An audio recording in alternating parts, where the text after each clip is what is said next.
සුබ දවසක් හැම දිනාටම ගනුජ YouTube channel එකට ඔයාලා වදත් සුපුරුදු විදියට සාදරයෙන් පිළිගන්නවා. තමන්ගෙම කියලා ගෙයක් හදාගන්න එක හැමෝගෙම හීනයක්. අද මම ඔයාලට අරගෙන ආවා ලක්ෂ 36කට හදන්න පුළුවන් අපූර්ව නිර්මාණයක්. මේ නිවස වර්ග අඩි 800කින් සමන්විතයි. මේ නිවස තුල බෙඩ්රූම් දෙකක්, living and dining, kitchen එකක්, attached bathroom එකක්, mini bar එකක්, ඒ වගේම open lobby එකක් අන්තර්ගතයි. මේ ඩිසයින් එක මම කලින් කරපු නිර්මාණ වලට වඩා ටිකක් වෙනස් එකක්. ඔයාට පර්චස් 7ක ඉඩමක් තියෙනවා නම් මේ වගේ නිවසක් පහසුවෙන්ම නිර්මාණය කරගන්න පුළුවන්.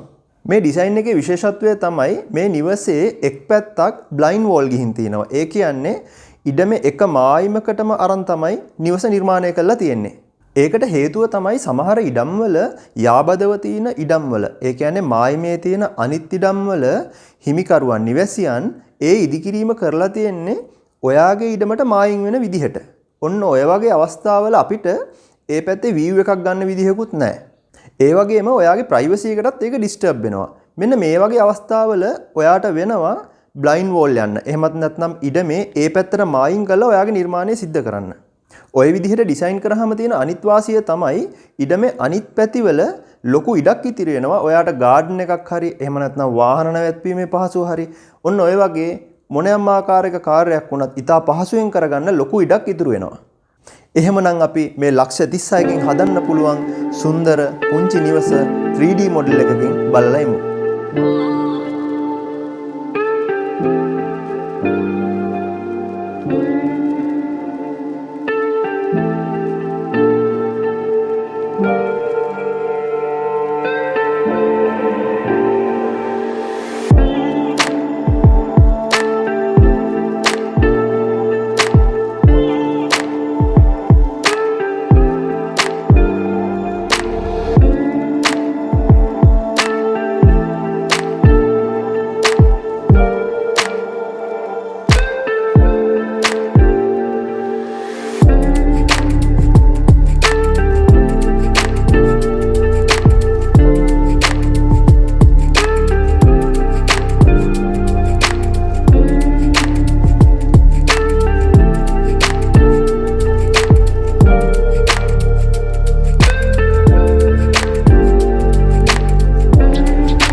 අපි හැමෝම දන්නවා වර්ග අඩි 800ක් කියන්නේ එච්චර ලොකු ඉඩක් නෙමෙයි. පොඩි ඉඩ ප්‍රමාණයක්.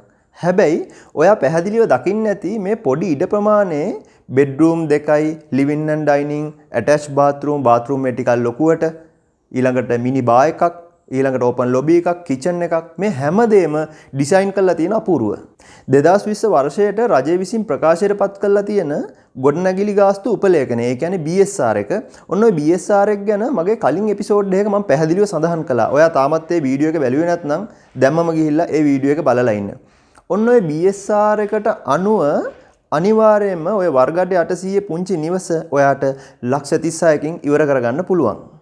හොඳම දේ තමයි විශාල ප්‍රමාණයේ ගෙයක් ඩිසයින් කරලා කම්ප්ලීට් කරගන්න බැරුව ඒකට පදිංචියට යනවට වඩා, ඒ කියන්නේ බාගෙට හදපු ගෙයක පදිංචියට යනවට වඩා වර්ග අඩි 700ක 800ක 1000ට අඩු පුංචි නිවසක ලස්සනට හදලා කම්ප්ලීට් කරගෙන පදිංචියට යන්න පුළුවන් නම් ගොඩක් වටිනවා. දක්ෂ නිර්මාණ ශිල්පියෙක් හොඳින් දන්නවා පුංචි ඉඩක ලස්සන නිර්මාණයක් කරන්නේ කොහොමද කියලා. ඒ කියන්නේ ඔයා තෝරගන්න ආකිටෙක්ට හරි ඩ්‍රාෆ්ට්මන්ට හරි පැහැදිලිව කියන්න ඔයාගේ බජට් එක මෙච්චරයි කියලා. එතකොට එයාලගේ හැකියාව අනුව ඔයාලට පුංචි ලස්සන නිර්මාණයක් කරලා දෙන්න එයාලට පුළුවන් වෙයි. මේ වගේ ලස්සන නිර්මාණ විතරක් නෙමෙයි, ඔයාගේ ගේ හදද්දී ඔයාට අවශ්‍ය වෙන සියලුම තාක්ෂණික උපදෙස්, ඒ විතරක් නෙමෙයි අමුද්‍රව්‍ය තෝරගන්න විදිහ, ඉංජිනේරු ශිල්පක්‍රම, මෙන්න මේ ආකාරයේ සියලුම දේවල් අරගෙන මගේ ඊළඟ එපිසෝඩ්ස් වලින් මම ඔයාව හම්බෙන්න එන්නම්. එහෙමනම් සුපුරුදු විදිහට මේ වීඩියෝ එකට ඔයාලා කැමති නම් ලයික් එකක් දාන්න. ඒ වගේම තාමත් මගේ channel එක subscribe කරලා නැත්නම් පල්ලෙහා රතු පාටින් තියෙන subscribe button එක ඔබලා subscribe කරන්න අමතක කරන්න එපා. ඒ වගේ මේ button එක එහා පැත්තෙන් තියෙනවා bell icon එක. ඔන්න ඔය bell icon එක click කරලා තියාගන්න අමතක කරන්න එපා. එහෙම click කරලා තිබ්බොත් තමයි ඔයාට මගේ අලුතෙන් දාන වීඩියෝස් එසැනින්ම බලා ගන්න පුළුවන් වෙන්නේ. එහෙමනම් අලුත් තොරතුරු ගොඩක් එක්ක ඊළඟ වීඩියෝ එකකින් ආයෙත් අපි හම්බ වෙමු.